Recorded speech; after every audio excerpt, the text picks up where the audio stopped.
and it hits me, oh my gosh, this is that triangle. You know, there's explanation for everything that occurred in the Rendlesham-Pars incident that doesn't involve aliens at all. It was completely silent. It comes right over our heads. He saw a classic flying saucer really standing in the clearing. He turned over to my father and held his hand, and he looked in his eyes and he said, "We're not alone." Welcome to Podcast UFO for our live show. We're live every Wednesday at 8 p.m. Eastern Standard Time on the Dark Matter Radio Network. Please remember to visit the website podcastufo.com for past episodes, blogs, and forums. During the show, feel free to participate live in our chat room. And don't forget to like us on our very active Facebook page. Hello, and welcome to the show. I'm Martin Willis, your host. And we have an exciting show this evening. We have Don Ledger, and he's going to be talking about the Shag Harbour incident. I think it's one of the most intriguing cases on record. I'm excited to talk about that. Before that, we have Alejandro Rojas coming up with the UFO updates and in just a minute. And I want to thank everyone that supports the show. We are now live on YouTube. And if you want to watch the show, that is, we are live every Wednesdays at 8 to 10 p.m. Eastern Standard Time.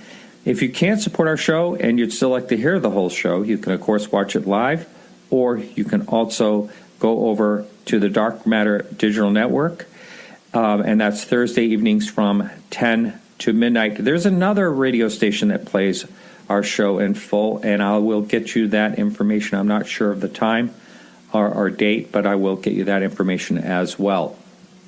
That's it for me. Alejandro, how you doing? I am well. And you're going on a little R&R? That's coming up pretty soon, yes? Yes. Yeah, in just a couple weeks. Very exciting.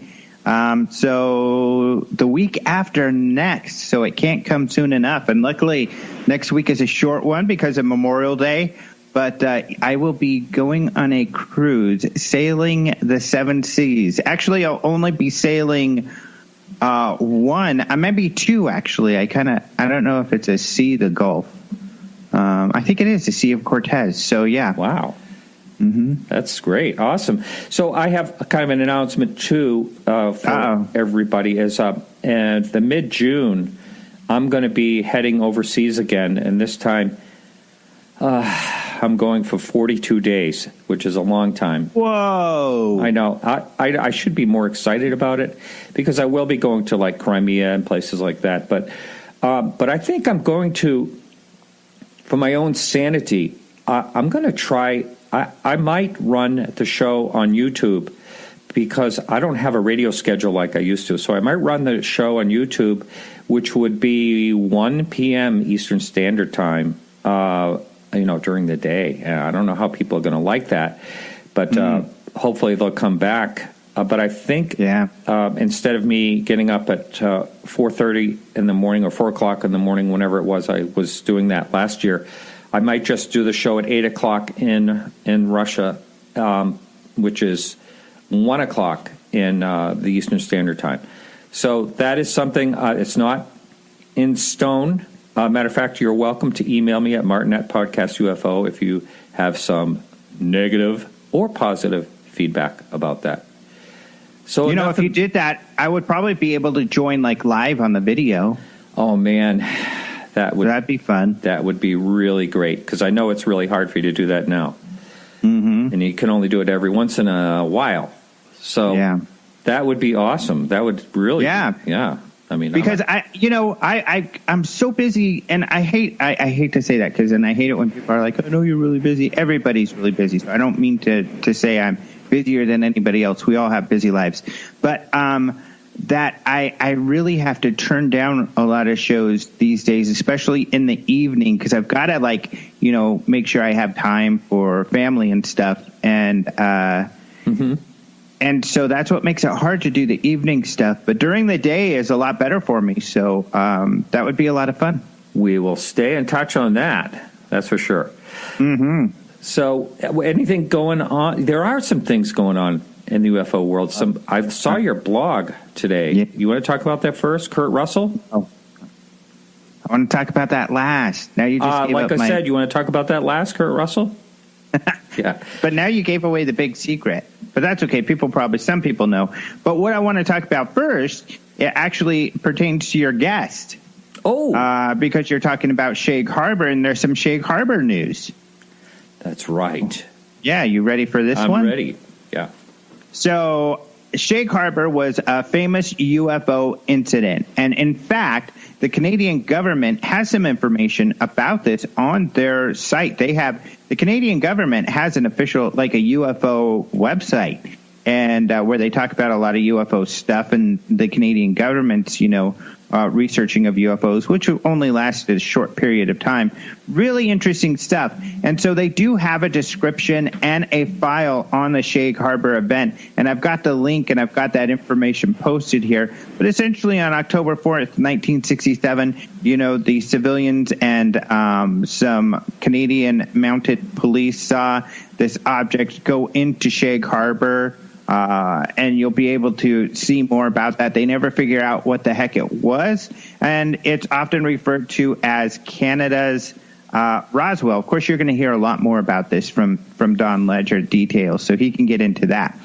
But in order to memorialize the event, there was a group of people trying to do a 50th anniversary of this event in October, just prior to October 4th when the event took place.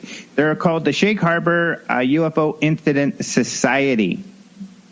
They were hoping to get a grant from Canada's Department of Communities, Culture and Heritage. They were sure they were going to get this grant, but they found out recently they were denied. So they were really sad. A story came out in the local paper and how they were bummed and they're just going to have to rethink things. They still want to do something, but their budget is severely hampered and what they'll be able to do will be hampered. And out of nowhere, luckily, a mysterious donor read that article and decided to donate the money they need. So happily, they sent us a press release. I'm sure they sent this to others, but they sent OpenMinds.tv a press release about this and that they're happy that things will be continuing. So they got an anonymous donor, and they said this donor is a UFO researcher, and this is very mysterious. This donor said that they didn't want anybody to know who their identity was, but they did have a public statement to make. And wait till you hear this one. So this is what the donor says. Although there is much I can't reveal, without any hesitation, I can say the Canadian government and the international community it answers to appears to be concealing what happened in and around the waters of Shag Harbour, Canada on October 4th, 1967. People with the connections, notoriety, and finances are working hard to challenge how we view the world around us. Shag Harbour is one of the smoking guns that will be used to achieve this. Excellent. Wow. I actually got an email from the vice president of the Shag Harbour Incident Oh, you Society. probably got the press release too then. Well, I got an email directly from, I guess I'll say his first name, Brock. Yeah, that's who I got it from. Yep. And basically, he saw that I was covering the Shag Harbour incident with Don, and also I did recently with Jordan Bonaparte. So he said, "Hey, look, you're welcome to come on up to our, conference." So, Cool. You know what? I think I'm going to do it. Really? Are you that far? I mean, you are. I can drive. It's like a probably a good day and a half drive. I mean, just to go north in Maine, they say takes 7 hours from to hit the Canadian border from Maine. It's a big state, so I'm thinking it's maybe a day, maybe a little bit longer than a day drive. And you know what? Darn it, I think I'm going to do it. Yeah, that'd be nice. Maybe do a show or something from there. Yeah, you're dedicated. Yes, that's a long life. Yeah. Well, cool. Do that. That'll be really cool to tell us how it goes. I think I will. Yeah. So what else is happening? So what else? Another piece of information that we received. We have just such great friends all around the world. And this one is from Andreas Mueller. He is a occasional contributor from Germany. He actually runs his own website that covers the paranormal and what he calls frontier sciences, and called GREWE, essentially. But he had some exclusive news that actually has made news in, of all places, unfortunately, largely the British tabloids, which we do not like because they usually screw stuff up. But and Nick Pope spoke with him. He's always working with these damn tabloids, even though they blow things out of proportion. But anyway, the story was this, that remember those 18 files? So the British government released all their UFO files in batches over many years. The last batch to come out in 2013.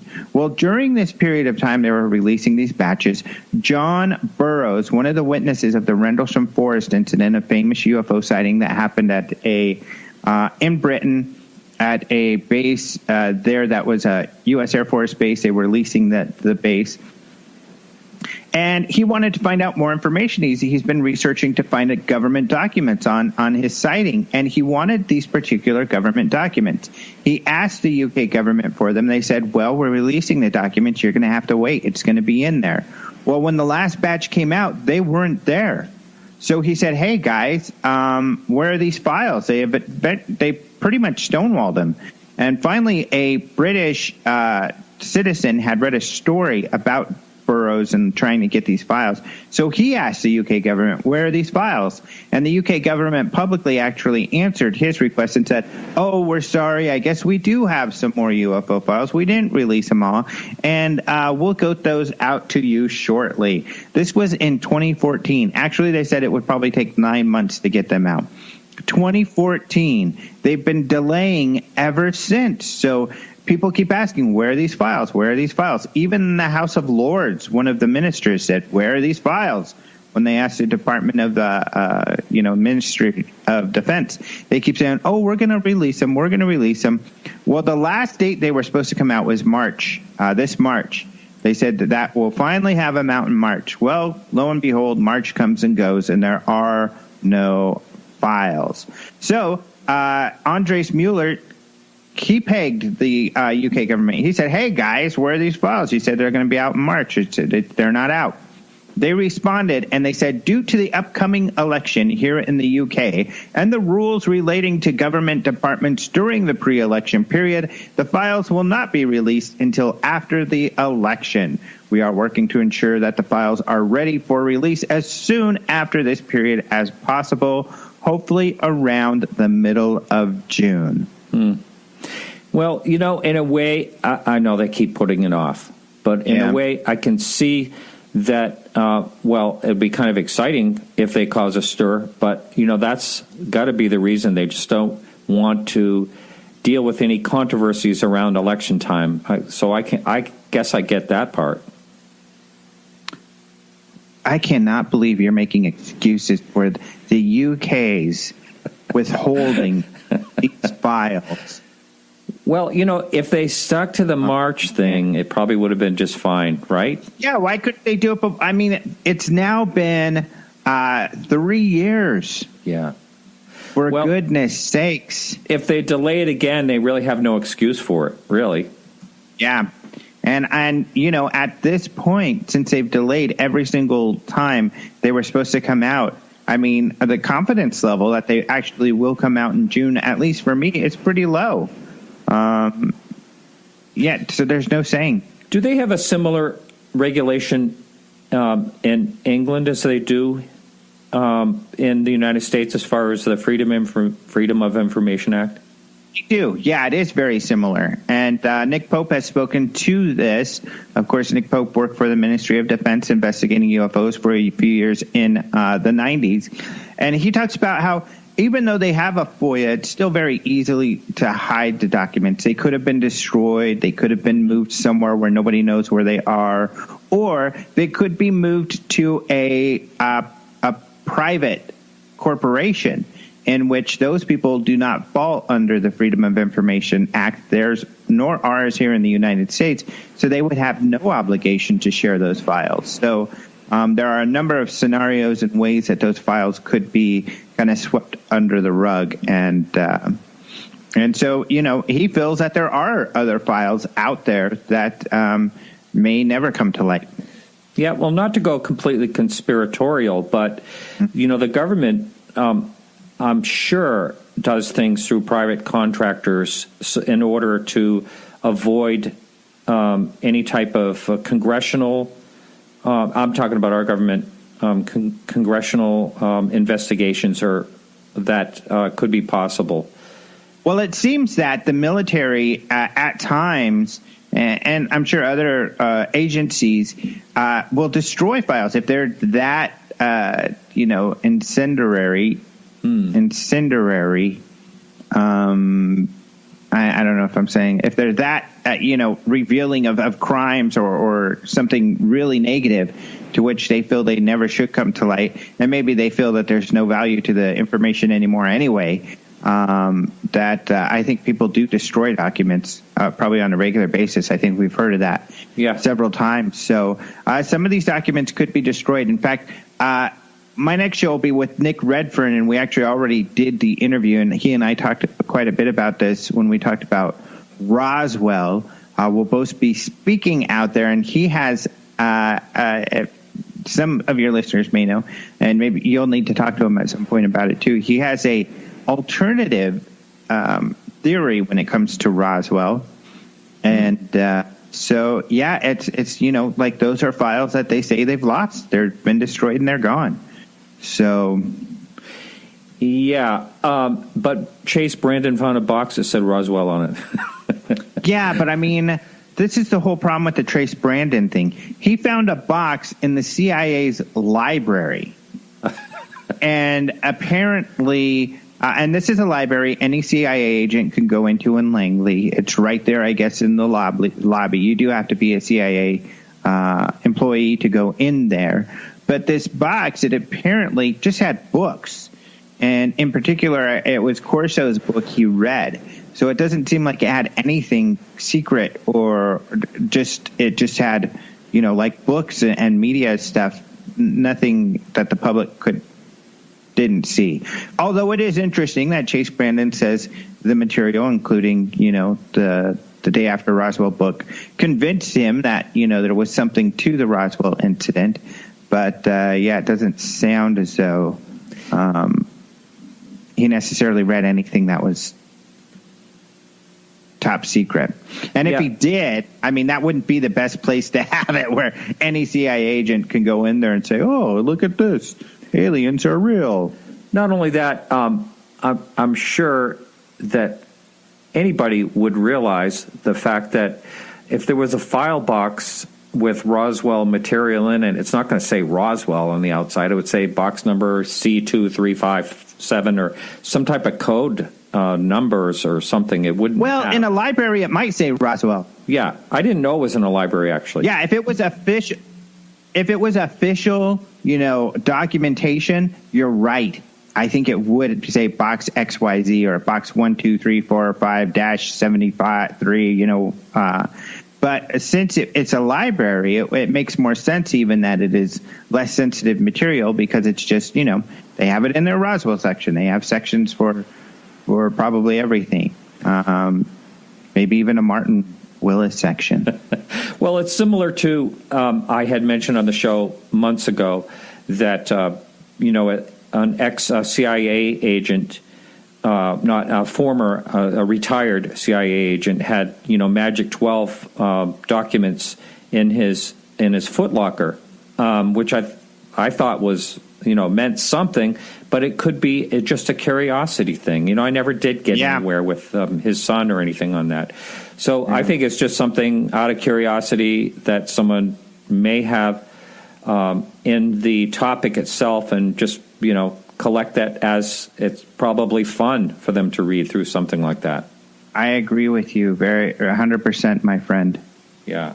So we're kind of going long, but we have the big story you plugged at the beginning of my section here. So you want me to go over the Kurt Russell thing? Go long. All right. And I love this story because, it's Kurt Russell says he witnessed the Phoenix Lights, the famous, maybe the most famous, or at least the most seen UFO event here in the United States. So, Guardians of the Galaxy 2 just came out. I just saw it this weekend. It's excellent. I loved it. And Kurt Russell's in it, and he is great. So they are doing this interview for BBC One's The One Show in the UK. And it's Chris Pratt and Kurt Russell. And the host opens up this folder that says Top Secret, and he says, I've gone through the international files to find an interesting story for you guys. And I didn't see the whole thing, but I have seen some of it. And apparently they talked about how he found a UFO story, and Chris Pratt said he doesn't really believe in UFOs or something. And so he started to read this UFO story, the host, and he says, guys may be interested that in March he didn't even say a date. He just said that in Phoenix, Arizona, there was a pilot that was coming in for a landing. He was flying with his son, and he saw 6 lights in the sky, and these UFOs. And upon landing, he reported these UFOs. The control tower said they didn't catch anything on radar, so the host says mystery trying to bring some excitement to things. And Kurt Russell says, the plane number to that plane was Bravo 2 Tango Sierra, and I know this because I was the pilot of that plane. To which the host go, oh my gosh, and Chris Pratt makes this funny face, kind of like, what? And so Chris Pratt didn't seem to be in the loop on this whole thing. So Kurt Russell says, I was bringing my son, Oliver, who is actually Goldie Hawn's son, and he's not married to Goldie Hawn, so it's not even really his stepson, but I guess Oliver considers Kurt Russell his dad because he grew up with him and everything, so he calls him his son. And Oliver Hudson, so Kate Hudson's brother, so he's an actor as well. So he was flying his son to Phoenix to drop him off so he could see his girlfriend. And as they were flying in, they see these 6 lights. Oliver says, hey, Dad, what's that? Should we call this in or are we okay? And Kurt Russell said, I don't know what that is. So he calls into the tower and says, hey, we're coming in for a landing and we see these lights. Should we be concerned? And they said, well, we're not catching anything on radar. So he says, okay. They land. He does report it as a UFO because he says, he didn't know what they were, so he determined it was unidentified, so he does report it. But they land, he drops off his son, he flies back to L.A. That's it. He nor his son talk about it at all after that. Then one day, and he doesn't say when, I'm guessing this is recent because he hasn't shared this story before, but he says Goldie Hawn was watching a TV show about UFOs, and they were talking about the Phoenix Lights, this big incident, of course, on March 13th, 1997. And they say that there was a general aviation pilot who was flying with his son who reported seeing the lights. And that just triggered something. He said he felt like Richard Dreyfuss. So when he was watching the show, he felt like, I know something about this, but I don't know why I know something about this. Why does this sound familiar? And when they talked about the pilot, he said it just clicked, and he said, hey, I think that was me. So he went to his flight logs to see, and sure enough, the flight was on the same time as the Phoenix Lights. So he says, I saw the Phoenix Lights. It was unidentified. And what's funny is he says, what he feels is the weirdest thing about this whole event is that if he wouldn't have seen the show, he would have never thought about it. He said, for some reason it went out of his head that they had seen this UFO and reported it, and he hadn't thought anything about it until he saw the show. Isn't that something? I've heard so many times where people have said something similar to that. Where a sighting they forgot all about it until something jagged their memory. Mm-hmm. Yeah, they see something really weird, And they just ignore it. They're like, wow, that's really weird. What the hell is that? Yeah. And then they go on with their lives and don't think twice about it.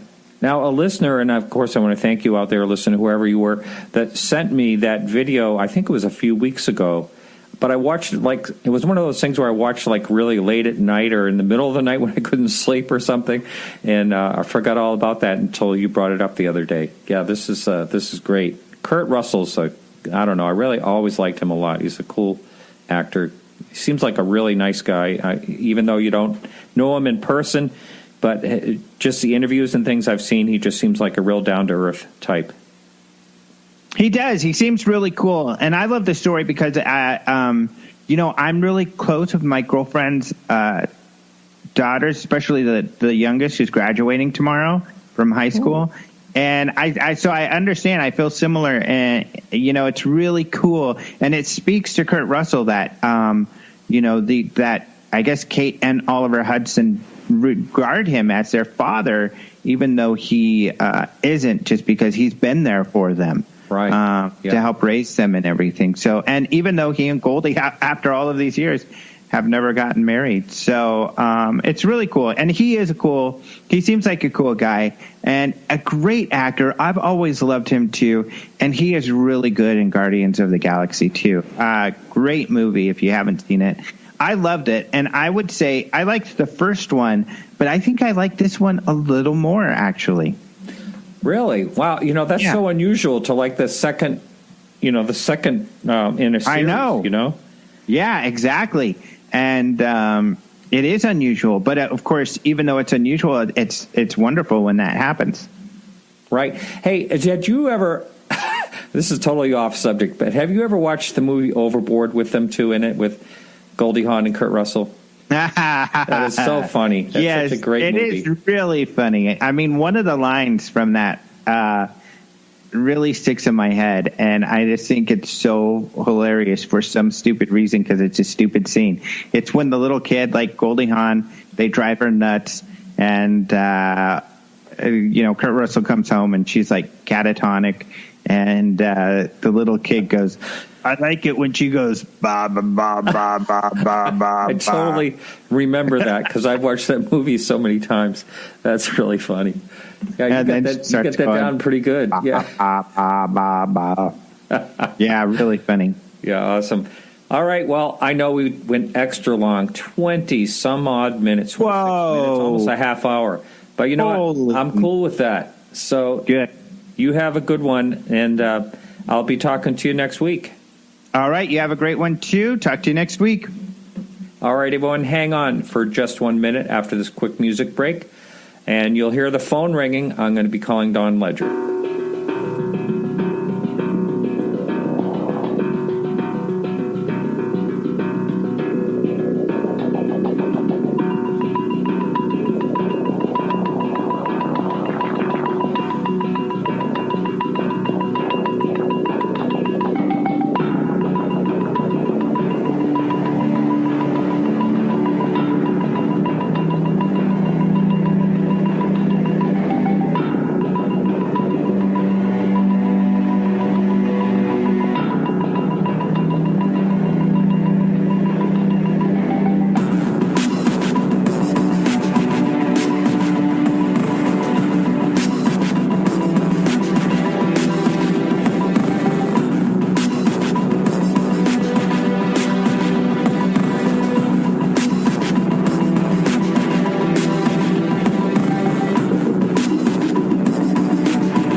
Hey, Hello. Don, welcome to the show. This is Martin Willis.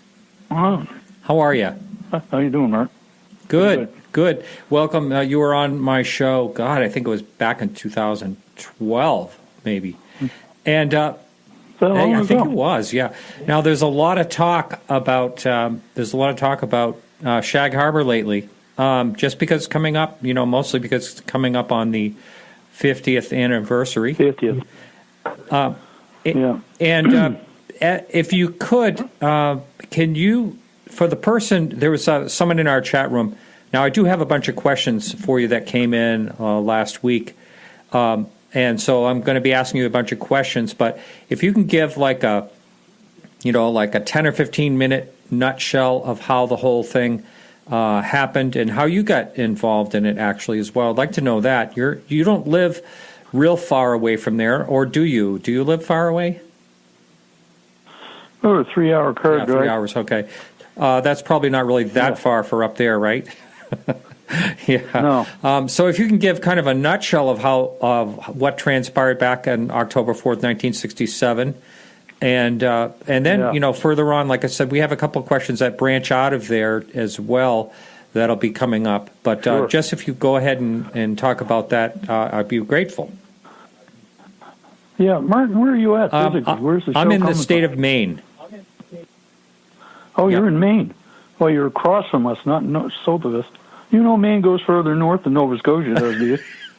No, I didn't realize that. True. I think I have to do a lot of driving. I plan on getting to Shag Harbour with the conference this year. And I think I've got a long drive. I haven't mapped it out yet, but I think I'll be on... There's a ferry goes across, but it's pretty expensive. Well, someone told me the ferry doesn't run anymore, but I'll check into that.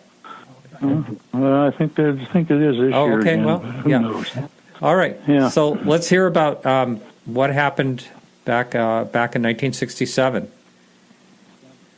Yeah, you want to go into Sure, that? yeah, now, why not? Yeah. Martin? Yeah, okay. Excuse me, and I seem to have a lot of throat clearing going on here tonight. October 4th, 1967, and there was a portion of that night where there was quite a few UFO reports, and all over the southwestern part of Nova Scotia. If you look at your map there, it sort of looks like the tail end of a lobster, and without the fins. And if you sort of take that back end, that area down there was maybe as many as 30 UFO sightings by different people. Nothing spectacular, usually nocturnal lights in the sky and so on. But around 11:30 that night, that's when Lori Wickens and Dave Kendrick were, Lori Wickens and his friends were coming back from Cape Sable Island at a dance over there. That's a little island that's got a causeway going out to it. It's about 13 miles to the northeast.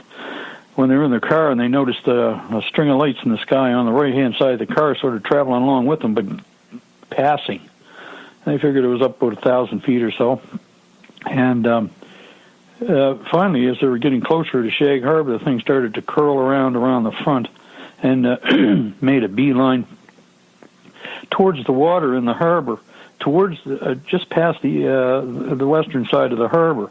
Now, they just had barely caught up with it.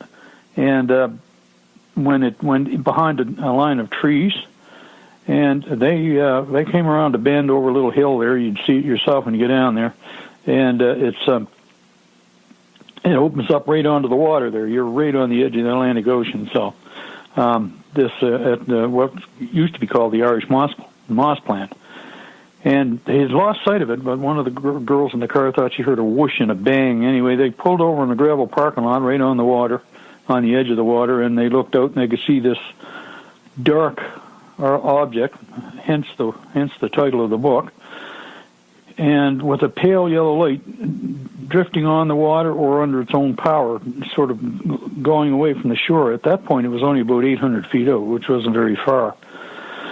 So they were a bit frightened, a little puzzled by this. Lori and a male friend of his thought that maybe this was a crashed airplane drifting on the water. So they got it back in the car. Of course, we're in 1967. Of course, no cell phones or anything like that. They went a little further down the road towards Woods Harbor, which is only maybe a mile away, and stopped at a gas station down there where there was a payphone, and they called the RCMP back in Barrington Passage, which is on going way back up through Shag Harbour again, way up to the northeast. Well, at least another 15 miles anyway, and into Barrington Passage, and got a hold of the detachment there, the RCMP, Royal Canadian Mounted Police Detachment, and got a hold of Corporal Victor Rubicki, told him what they thought had happened, or at least Lori did anyway. Lori's about 17 going on 18 at this time, And Rubicki said to him, he knew him, have you been drinking? And Laurie said, no. He was kind of ticked off about that. Well, I've been drinking. He says, I think an airplane's crashed out there. So Rubicki's phone started to ring, and he said, look, give me the phone number there, and I'll get back to you. He said, my phone's ringing. So when he answered his phone, he had about 4 or 5 more calls from people saying they thought they saw, it looked like a light or an airplane lighter, and it went down towards the water. It looked like it crashed in Shag Harbour. And after about the 3rd call after that, he was really taking this seriously. He got back to Laurie and told him to get back in the car and go back up the Irish Moss plant and keep an eye on this thing until they could get there. So in the meantime, another couple of young fellows there were also coming back from the same dance, and Norm Smith and Dave Kendrick. If you have my book, Maritime UFO Files, there's a picture on the front, and that's Dave Kendrick. Now, Dave was driving the car, and his friend Norm, he was on the right-hand side, and they saw basically the same thing, but a little, maybe a hair after or just before. It's uncertain. And but they didn't go any further than Norm Smith's place, which was just at the edge of Shag Harbour on the opposite side from where the object went in. And Dave Kendrick drove home, told his mother about it, and then went to bed, and that was the end of his participation during that evening. Norm Smith told his father about it, and his uncle lived on the other end of the this duplex type house that was there, and he went outside to show it to him, and they saw the police cars going down, 2 Mountie cars going down, heading in towards the direction of where the object might have gone down. So they figured something was up. They go down and give a hand. Now I'm pre-staging here. This is really trimming it down for you, Mark. Yeah, and so they ended up getting down there, and when they got there, the Mounties were there. There were 3 Mountie cars, and probably about all told maybe 18 to 24 people. Seems to be the best estimate I could get over the years. Standing around watching this thing out on the water. The Mounties were watching it. Laurie Wickens and his crew were there. Norm Smith, of course, was there with his uncle. And they saw this thing drifting out on the water, still either under its own speed or drifting with the tide. The tide was ebbing. And so now, October night was cool, but it was a clear night and no moon. So the Corporal Rubicki decided he wanted to get a search party together. They considered taking a dory out that was tied up alongside of the Irish Moss plant, but that's a boat. Mm-hmm. And most of the fishermen around here used to carry them in on their larger motor-driven fishing boats as a safety item, or just to go out and do work off the side. But anyway, then they figured, well, there was a bit of a lop on. Maybe it was a little too dangerous. So Rubicki decided he was going to go to a house just a way up the road and call some of the fishermen that he knew, see if he could get one of them to take their boat out, and they'd go out and see if they could help out. Just as he was about to leave, the object seemed to sink. It looked like it sank. And what they had seen out there was this dark, lens-shaped object sort of either sitting on the water or slightly above it with the pale yellow light on it, just glowing. Everybody there said, all the fishermen involved said, no, there wasn't any buoy or any kind of a lighthouse or anything out there that would give that effect. They know the water like the back of their hand there. So Rubicki had the 2 O'Briens there, or the 2 Rons, I should say, Ron O'Brien and Ron Pond. Ron Pond was the rookie. He was left there to take down testimony from the other people, and Ron O'Brien and who had been also sent off to another house to make a call to the Rescue Coordination Center in Halifax to see if there's, if they'd had an airplane crash or anything there, or any aircraft were missing. So anyway, those 2 eventually ended up going back up along with some of the people from the site, and they went to joined up with 2 fishermen that Rubicki had scared up down at the government wharf in Shag Harbour. And they got on the boats, went out to the western approach to where this thing might be. And they crossed the water. We had about a mile of water to cross between the western approach and Oder Island, or Bon Potage Island, and trying to find this thing, which, of course, had already submerged, apparently. on the way, they ran across a slick of a yellow-covered foam. It looked like shaving cream about 4 inches thick. Now, the people in the area and most people that live around the ocean around here in Nova Scotia know what sea foam is. You see it all the time when you're at the edge of the waters. But everybody said, no, this wasn't anything like sea foam. It looked more like shaving cream or whipped cream sitting on the water. It was about 4 inches thick and very even. And there was about, a half a mile of it strung out going down this swath where the UFO had been. And it was about 80 feet wide, just going by the lengths of the boats. And it was about 2 boat lengths wide. So they cruised around in this stuff. They didn't like the idea of being in there and just in the general area looking for survivors, because they really did think it was an airplane crash. They thought the foam might have come from some kind of mixture of gasoline and salt water. They didn't know what it was. In the meantime, the Coast Guard had been called over in Clark's Harbour over in Cape Sable Island, and they sent a boat over. It took about an hour to get there because it was 13 miles away, and it only did about 10 or 11 knots. And when they showed up, they asked to talk to Ron O'Brien, who was the on-scene commander now, and they told him, because he's the one that called the Coast Guard in the first place over up in Halifax, and they said that there was nothing missing. There was no planes missing from up and down the coast, down in the east coast of the United States or in Nova Scotia or up the east coast of Canada. Nothing was missing. So they were wondering then, what are they looking for? They searched through the night right up till some of them 2 and 3 o'clock in the morning, and the first 2 boats out, they decided they better get some sleep because they hadn't slept since 3 o'clock the morning before, and it was pretty late now. But by this time, there was about 6 fishing boats out there helping out, plus a Coast Guard cutter, as they called it, light boat, with Ronnie Newell as the skipper on that, and they continued to search. And the search carried on for, the next day anyway, as they cruised back and forth. By Friday, because when this thing happened, it was happening at 25 after 11 in the evening on the 4th, and we quickly went into the 5th. On the 6th, on a Friday, the Navy, by this time, had sent down some divers via helicopter and a Deuce and a Half, which was, a military vehicle, on all their equipment and so on. Got on some of the boats there, and they went out and they dove in the water, starting around 1 o'clock in the afternoon, and went to about 6 that night. They came out of the water, said they couldn't find anything. Water there was only about 80 feet deep and pretty clear. And so they wondered, and then again, still, well, what's going on here? What were we looking at, And they didn't know. Nobody could say, nobody could tell them what had happened. And, of course, as we know, it went on a little further after that. But there's no secret about this portion of the action, if you want to call it that, of the event, because it was in the newspapers. The Chronicle Herald was a huge newspaper in Eastern Canada. Probably still is, but it's not as big as newspapers used to be back in their day. And it had, 2-inch banner red headlines saying, maybe something UFO crash in Shag Harbour, RCAF, Royal Canadian Air Force at the time. Mm-hmm.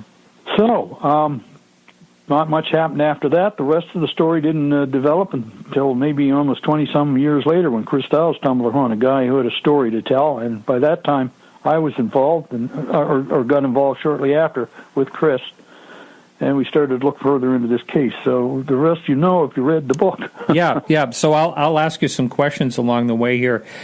First of all, did anyone take samples of that yellow foam at all? No, and nobody had any reason to at the time, but there is a letter, one of the letters that said it's a shame somebody, a margin note, I believe it was, saying it was a shame somebody didn't think to throw a bucket over the side and take a sample. But Norm Smith, if I recall, was supposed to have put his arms over the side and tried to lift some of the stuff out of the water, but wouldn't come up. His arms came up wet. Ron O'Brien told me later on that he didn't know the name of the fishermen at the time, because there's maybe 6 or 7 on each boat, young fellas. He said he rubbed his arm and looked at his arm to see what was on there, but it just looked like it was wet. there didn't seem to be any odor or anything to it, although in general there was an odor on the water of sort of like sulfur, a sulfury smell. Wow. Yeah, well, that would kind of make sense with the yellow. And do you think that when it landed, like I heard you say, around 800 feet out, do you think that it quickly soared? We'll talk about it later, where it goes up toward Government Point up there. But do you think it right away kind of moved away, sort of toward that direction or somewhere?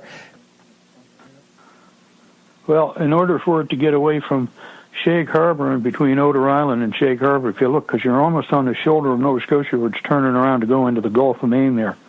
And it would have had to get out of that area and then make a bend to the left and go up the coast to get up to Shelburne. Like I said, it's by the time the Mounties were there and everybody was standing there and the thing went underwater, it was a considerably further distance out on the water than when Laurie Wickens and his friends first saw it land on the water. And although people at the time thought it was a crash, it seems to be more apparent, at least to me anyway, that this was some kind of a controlled landing into the water for whatever reason. Right. Now, what part of this whole event did it change from a possible airplane crash to UFO? Well, the Air Force, the Air Desk in Ottawa, that was Squadron Leader Baines, had taken the first call on this thing and lined up the Rescue Coordination Center in Halifax and the assets and Maritime Command, the Navy, the whole 9 yards, and got them all put together. It was actually the Navy, the Air Force document that has UFO underlined 1, 2, 3 underneath, marked on the document. And Squadron Leader's name is above it. And then they started calling it the dark object, and then there was a UFO in one of the documents. So nobody in the area would have probably even thought to call it a UFO. I don't even think they'd really experienced much in that area before Shag Harbour. They might have heard about it on TV or something the odd time, but it's not the kind of thing they'd sort of, get involved with or know anything about. Maybe ghost stories down in that area, but not so much about UFOs. Right. So if it went to UFO, it went because the media made it that way. But first of all, it was the Air Force that brought up the idea of a UFO. But again, it was an unidentified flying object, so it's not like they're making out anything to be an alien object. Although this thing certainly has all the stink on it for an alien object, but there you go. That's what I have for you right now. I have my own personal ideas for later on, maybe, but I haven't fully developed them yet. Oh, okay, yeah. I know it kind of gives UFO a bad name, and that's why a lot of people are using UAP because people automatically think, you're calling it an alien, but really, the term UFO just means unidentified flying object, and that's really all it does mean. Yeah. And I remember Kucinich, however you say his name, took a lot of grief, and he said, well, it was an unidentified flying object. That was during the 2008 campaign here in the States, a politician. So one of the things I thought of is what kind of myths are out there that you would like to squash? In other words, are there some stories out there that are untrue that are told about Shag Harbour? Such as? Give me no, I just wondered if you have heard things over the years that you think that that aren't true that people have. And the reason I'm bringing this up because that happens with big cases like Roswell or Phoenix Lights. There's always some side stories that are not not accurate at all that kind of get spread by, say, tabloids or something. Yeah. Is there anything like that with Shag Harbour? Well, actually, I don't ever actually recall seeing anything where it was outrageously off the mark. I mean, there's been some conjecture around. The very first off the cuff remarks by some of the people, it was some fishermen shooting around flares, which was nonsense, of course, And one of the other ones, what it was some kind of a sonar buoy or something. That came up at one of the conferences we had down. Well, it was actually more like a talk we gave down in Shag Harbour years ago at the elementary school that's right next to the water where this occurred. And, had a gymnasium, big gymnasium. There were about 300 people there, I guess. And this one guy jumped up and said, he'd found a sonar buoy on the shore. And he thought that's what they'd seen floating in the water. Well, so strangely enough, when I was a kid, around 13 years old, we used to go down to the dump. There was a junkyard, Zatzman's Junkyard, where we used to be able to go down there and pick up all kinds of odds and ends. You had to pay for them. But what they did have was, because Halifax is a military, naval base, Air Force base, and everything else here, they used to drop sonar buoys when they were practicing or even tracking subs out on the Atlantic, and the used ones or some of the outmoded ones, they'd just get rid of them. And we could buy them for 75 cents. I had 4 or 5 of them at the time. These things are about 3 feet long, maybe about 8 inches in diameter, with a tiny little amber yellow light on it that was not meant to be seen over a great distance. It was meant to be seen from the aircraft that dropped it, just to keep track of the thing. And then after a while, the certain little plugs would dissolve and the thing would sink to the bottom after its usefulness was over. But, I mean, there's no way anybody would mistake this, and, 18 to 24 people would stand around, including 3 Mounties, and look out at this tiny little light they couldn't even see from, probably more than 100 feet away, and claim that was some kind of an anomaly, And certainly wasn't what the people, the witnesses saw coming down out of the sky, which was 3 and 4 and 5 sequentially flashing lights in a line. That's probably the one that annoyed me more than anything. But I've never really heard anybody come up with any kind of an off the wall story about what actually happened in Shag Harbour. You're going to get the usual thing. Well, you know what it was? It was probably a secret military aircraft. That's the other one. I've been a pilot for 34 years, but I've been I'm an aviation writer. I'm a journalist. I write about aviation, and I've been doing that for 10 years solid now. It's like doing a regular column for 10 years for a Canadian magazine that's aviation, and dealing all of that, all kinds of different aircraft and types of aircraft. I know what's up there flying.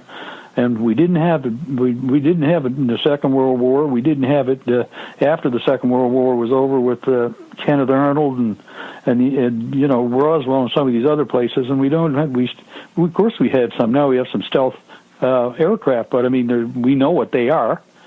There's only 19 of those stealth bombers. 2 of them already crashed, and the old stealth fighter. Well, that's a joke anyway. Those things weren't even supersonic, for God's sakes. But I mean, those kind of explanations is giving us they're secret military aircraft. That's what they are. Well, I mean, they thought that's what they were back at the end of the Second World War. They thought that's what it was during the war in the First World or the Second World War. But nothing that was ever able to be proved, And there just wasn't anything around that could match what these things could do, or the size of them in some cases. Even during the Second World War, some of these objects were recorded as being 800 or 1,000 feet long, or one was a half mile, and in length. But fortunately with the Shag Harbour incident, I haven't seen very much. I don't think I've seen anything where they've actually tried to make up another story surrounding it, saying this is what happened, and have a bunch of, space, as they call them nowadays, space aliens, crawling around the area, even though there was allusion to it, but by, some of the witnesses on the other end of this thing up at Government Point. Oh, yes, I want to talk about that in a little bit. Going back to the yellow foam one more time, did that make before it dissipated, was that kind of almost like a strip? Like, could that possibly have been a trail of the direction that the, say, if it was a USO underwater moving, could that have been a trail that could have left? Well, that's conjecture now, but probably a pretty good one.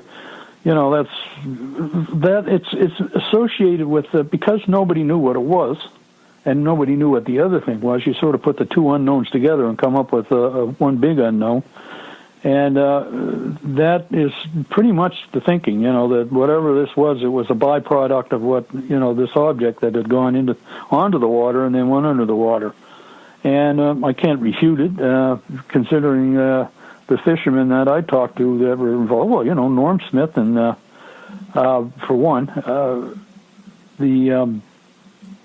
I'm trying to think of one of the other guys I talked to. They also saw they saw it when they went out there, but they didn't know what to make of it. They said, just definitely was not sea foam, which is patchy to begin with, and it was about a half mile long by about 80 feet wide, a strip of it. And 80 feet is not much longer than 60 feet wide, and maybe, just spread out a bit or whatever. Who knows? I can't say for sure that it came from this thing, but, it sort of has, all the earmarks of maybe being some kind of byproduct or whatever this thing was, or whatever it was doing. But whatever it was, it didn't seem to harm anybody. It didn't anticipate it, as you mentioned, and that was the end of it. It was unfortunately somebody didn't try to take a sample of it and seal it off, and then maybe have it examined later. They might have found something in Okay, there. what about, some people, well, I don't even know if they had Chinese lanterns at the time, but you mentioned that someone mentioned flares. Is that an ongoing thing that people are actually saying it was, or is that just... No, somebody mentioned it at the time, and then one of the reports said that it might have been some fishermen shooting some flares off. Yeah. And it just doesn't make any sense. Yeah.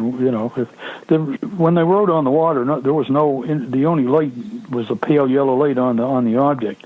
As for them driving along Highway number 3 inland, who was shooting flares inland? And just, I'm familiar with flares. I've been around those things all my life.